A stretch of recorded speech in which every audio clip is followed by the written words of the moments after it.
और सबसे बड़ी बात, यहां के नागरिक भारतीय समुदाय के प्रति इतना गौरव अनुभव करते हैं, उनका आदर अनुभव करते हैं। मैं इसके लिए आप सबको बहुत बहुत बधाई देता हूं, आपका अभिनंदन करता हूं।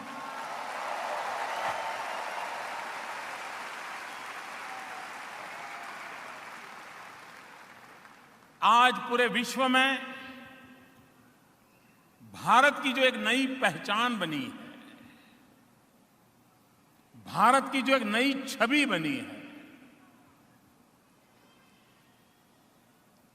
भारत के संबंध में जो पुरानी सोच थी,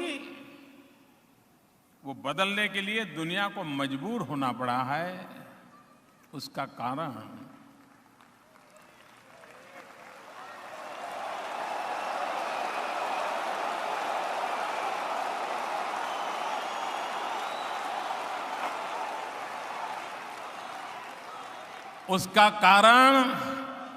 आपकी उंगलियों की कमाल है।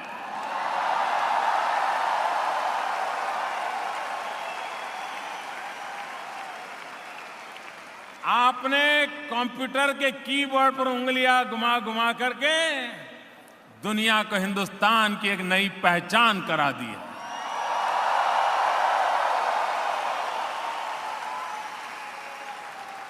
आपका ये सामर्थ्य, आपका ये कमिटमेंट,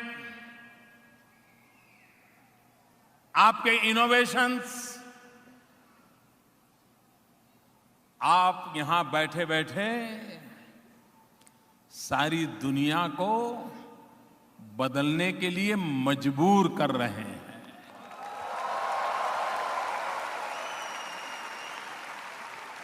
और जो बदलने से इनकार करेगा, जो बदलना नहीं है ये तय करके बैठेगा, वो 21वीं शताब्दी में इररिलेवेंट होने वाला है।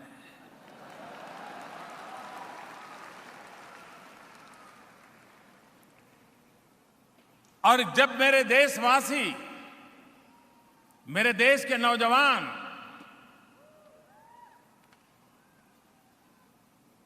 विदेश की धरती पर रह करके सारी दुनिया को एक नई दिशा में ले जाते हो, तो मेरे जैसे एक इंसान को कितना आनंद होता होगा, कितनी खुशी होती होगी।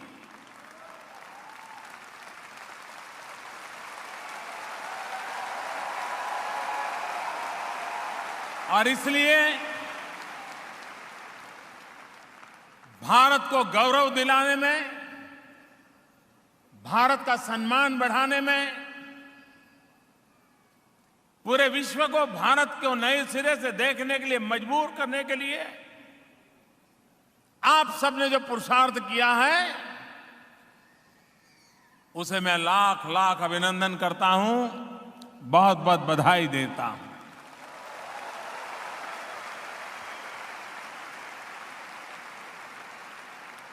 कभी कभी हमारे देश में ये बातें सुनाई देती थी,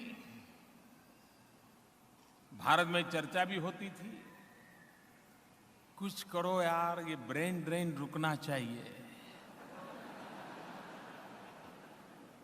ब्रेन ड्रेन रुकना चाहिए। अरे मां भारती तो बहुरत्ना वसुंधरा है।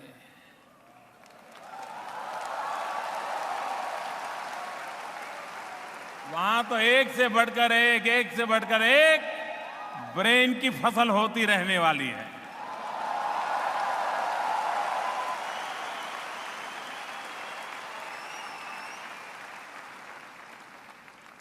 ये ब्रेन ड्रेन ब्रेन गेन भी बन सकता है, ये क्या कभी किसी ने सोचा था?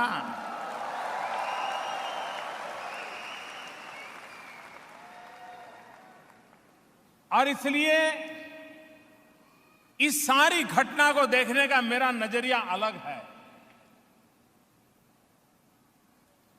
कभी जो लगता था ये ब्रेन ड्रेन है, मुझे लगता है ये ब्रेन डिपॉजिट हो रहा है।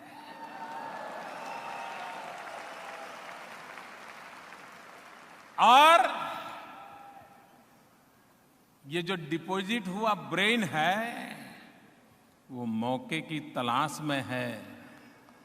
जिस दिन मौका मिलेगा ब्याज समेत ये ब्रेन मां भारती के काम आएगा। आएगा कि नहीं आएगा? आएगा कि नहीं आएगा? पक्का आएगा।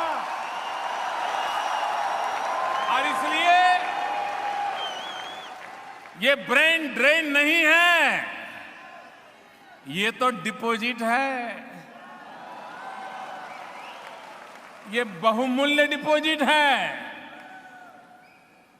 अब मेरे देशवासियों में कहता हूं, अब वो मौसम आया है।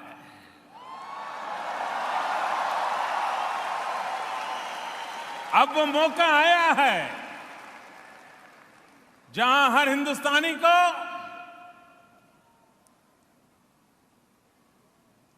अपनी शक्ति का परिचय करवाना, अपने ज्ञान का लाभ लेना, जिस धरती ने, जिस पानी ने, जिस हवा ने, जिस संस्कार ने हमें यहां तक पहुंचाया है, अब वो भी हमारा इंतजार कर रही है।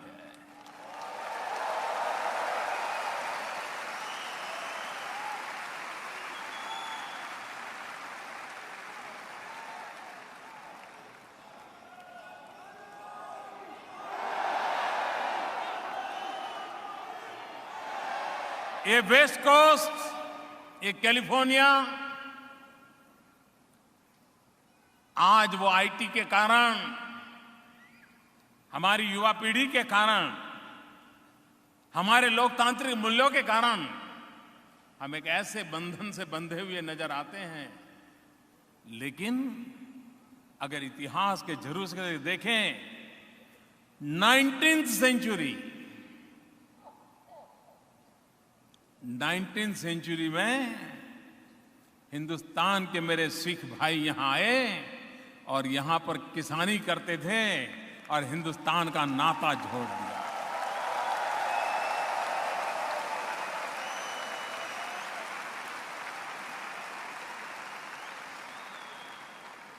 आजादी की लड़ाई हिंदुस्तान की धरती पर हो रही थी।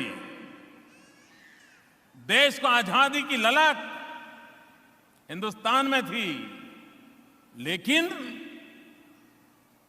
हजारों मील दूर यहां वो गदर को कौन भूल सकता है, जहां आजादी का आंदोलन की ज्योति जलाई गई।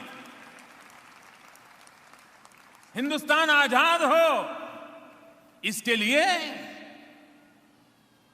ये कैलिफोर्निया, ये वेस्ट कोस्ट, यहां आकर के बसे हुए हमारे सिख भाई बहन, हमारे हिंदुस्तानी, हिंदुस्तान के आजादी के जंग की लड़ाई के लिए हर प्रकार की कोशिश करते थे।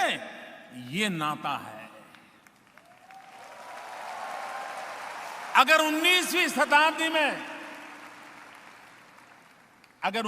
शताब्दी में खेत में काम करने के लिए, मजदूरी करने के लिए आया हुआ मेरा किसान भारत की गुलामी के लिए अगर बेचैन था, तो 21वीं सदी में मेरा नौजवान भारत की गरीबी के लिए बेचैन है और वो भी भारत के लिए कुछ करेगा।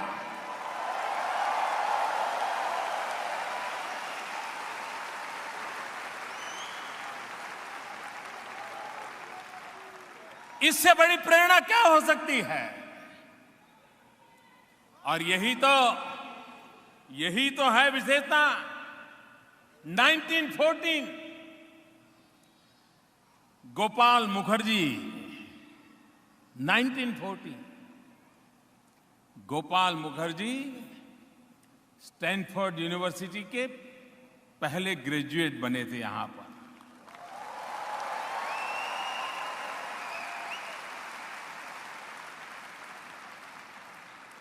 इतना ही नहीं, 1957 to 63 दिलीप सिंह सूद यहीं से कांग्रेसमैन बने थे, एमपी चुन करके आए थे और पहले भारतीय वॉशिंगटन में जाकर के बैठ करके अपनी बात बताते थे।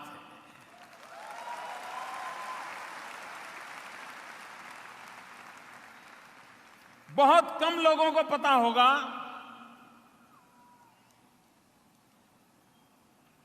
भारत की आजादी के लिए जिन्होंने अपना जवानी खपा दी थी, महात्मा गांधी के आदर्शों पर जिन्होंने अपना जीवन व्यतीत किया था और देश जब दोबारा लोकतंत्र पर खतरा आया, देश में आपातकाल लगा था, देश के गणमान्य नेताओं को 1975 में जेलों में बंद कर दिया गया था और उसका नेतृत्व कर रहे थे जयप्रकाश नारायण।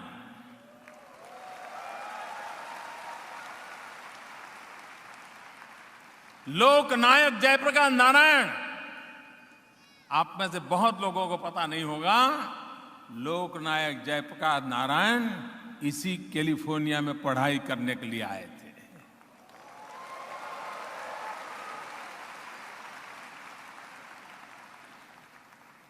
यानी भारत का नाता इस क्षेत्र के साथ अभिन्न रहा है, अटूट रहा है और आज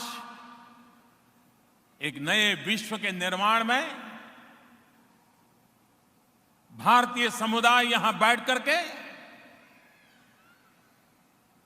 एक भावी इतिहास का निर्माण कर रहा है और इसलिए हर भारतीय को आप लोगों को याद करते ही गौरव की अनुभूति होती है और इसलिए मुझे आज आपको मिलकर के अतएव आनंद होता है, प्रसन्नता होती है।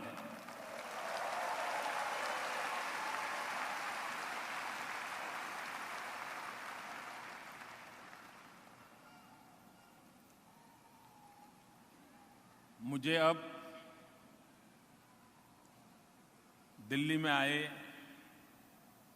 करीब 16 महीने हो गए हैं। 16 महीने पहले मैं एक अजनबी की तरह आया था, रास्ते भी मालूम नहीं थे। पार्लियामेंट में जाना है तो किस गली से कहां जाना, तो किसी की मदद लेनी पड़ती थी। मुझ जैसे एक बिल्कुल नए व्यक्ति को 125 करोड़ देशवासियों ने एक जिम्मेवारी दी। आप सबके आशीर्वाद से उसे भली भांति पूरा करने का प्रयास कर रहा हूं।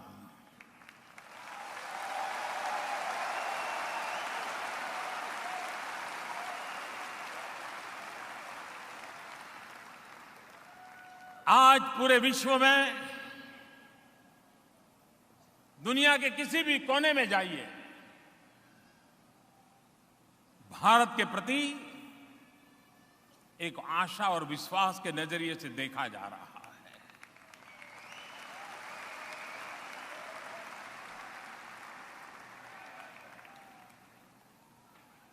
पिछले 20-25 साल से एक चर्चा चल रही है, 21वीं सदी किसकी?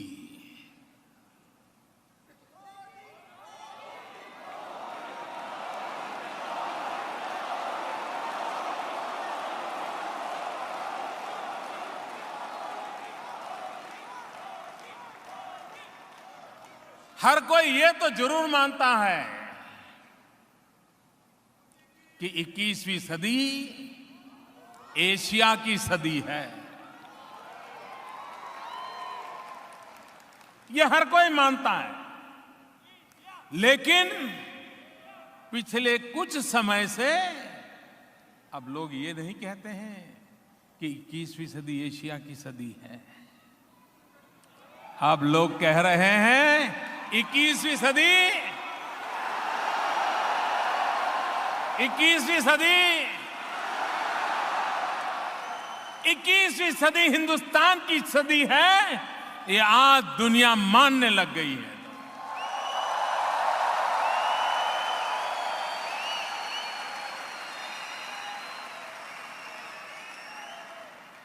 ये बदलाव क्यों आया? ये बदलाव कैसे आया?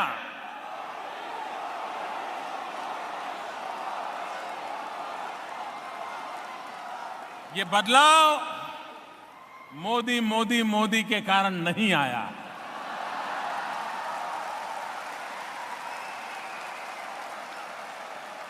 ये बदलाव 125 करोड़ देशवासियों के संकल्प शक्ति से आया है।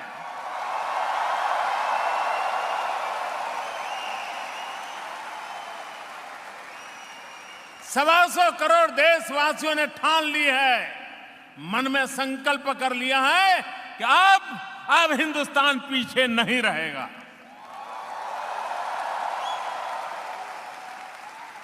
और जब जनता जनार्दन संकल्प करती है तो ईश्वर के भी आशीर्वाद मिलते हैं।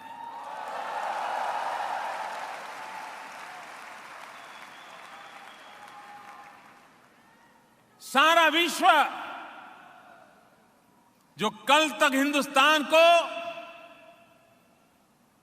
हाशिए पर देखता था, आज वह हिंदुस्तान को केंद्र बिंदु के रूप में देख रहा है।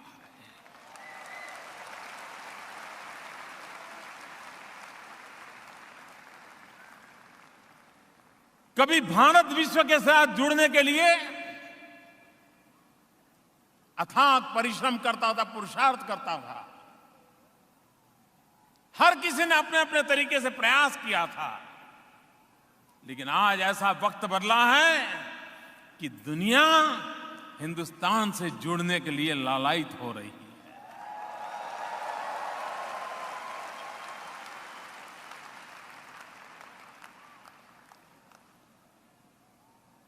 ये जो विश्वास का वातावरण पैदा हुआ है,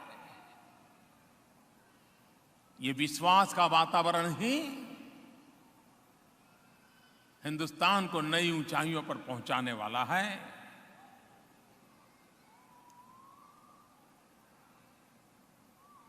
मैंने सरकार में आया तब कहा था, और मैं आज आपको भी याद दिलाना चाहता हूं, क्योंकि आज टेक्नोलॉजी आपने ऐसी दी है दुनिया को कि कुछ छिपा नहीं रह सकता,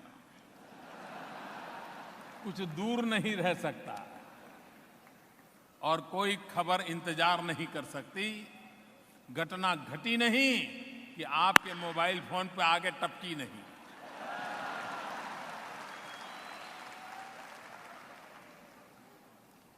ये जो आपने काम किया है, और इसलिए आपको भारत की बारीक से बारीक खबर रहती है। कभी कभार तो अगर आप स्टेडियम में बैठ करके क्रिकेट मैच देखते हैं तो इधर उधर देखना पड़ता है, बॉल कहां गया, फील्डर कहां खड़ा है, विकेट कीपर क्या कर रहा है, मुंडी घुमानी पड़ती है। लेकिन अगर घर में टीवी पर देखते हैं तो सब पता चलता है, बॉल इधर गया, फील्डर ये कर रहा है, विकेट कीपर ये कर रहा है, एम्पायर ये, पता चलता है कि नहीं चलता है। इसलिए जो हिंदुस्तान में रह करके हिंदुस्तान देखते हैं, उससे ज्यादा हिंदुस्तान बारीकी से दूर बैठे हुए आपको दिखाई देता है।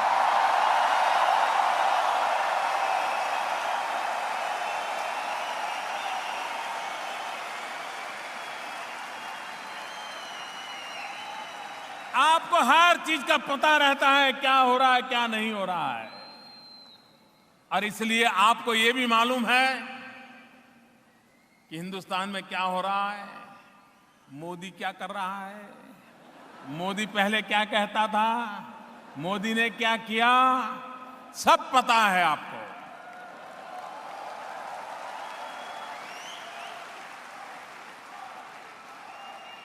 आपको याद होगा मैंने कहा था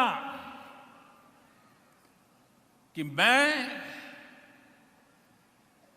परिश्रम करने में कोई कमी नहीं रखूंगा।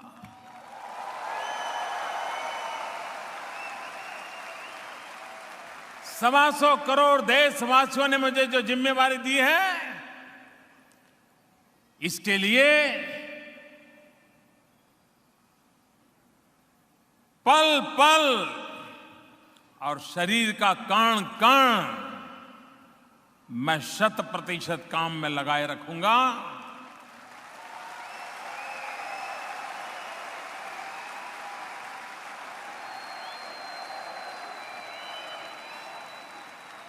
आज 16 महीने के बाद मुझे आपका सर्टिफिकेट चाहिए।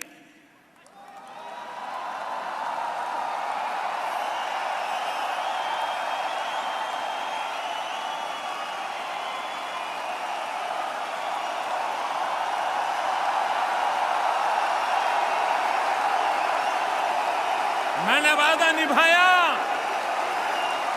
मैंने वादा निभाया,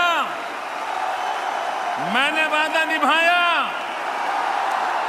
परिश्रम की पराकाष्ठा की, दिन रात मेहनत कर रहा हूं, देश के लिए कर रहा हूं। मैंने आपने मुझे जो जिम्मेवारी दी है और मैंने जो वादा किया था, वो पूरी तरह मैं उसका पालन कर रहा हूं भाई।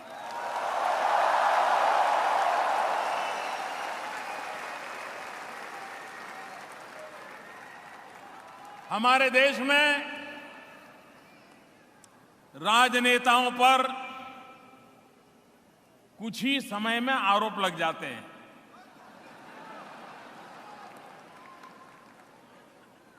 इसने 50 करोड़ बनाया, उसने 100 करोड़ बनाया,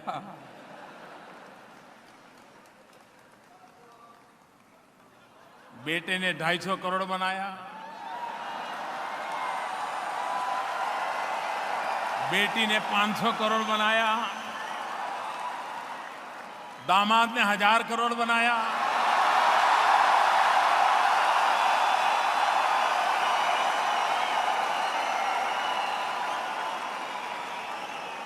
चचेरे भाई ने कॉन्ट्रैक्ट ले लिया, मौसेरे भाई ने फ्लैट बना दिया। ये सुनने को मिलता है कि नहीं मिलता है?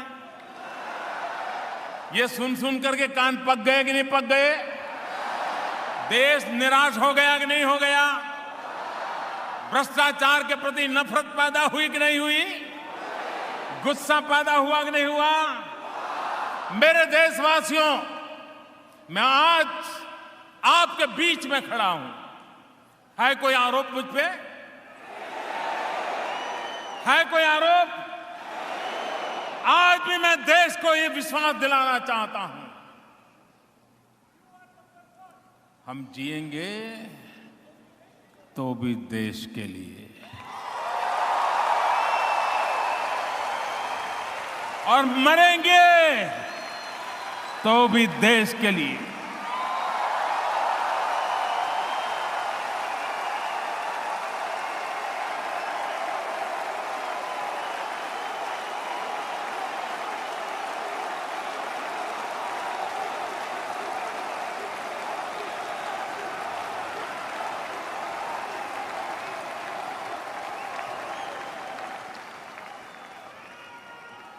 भाइयों बहनों,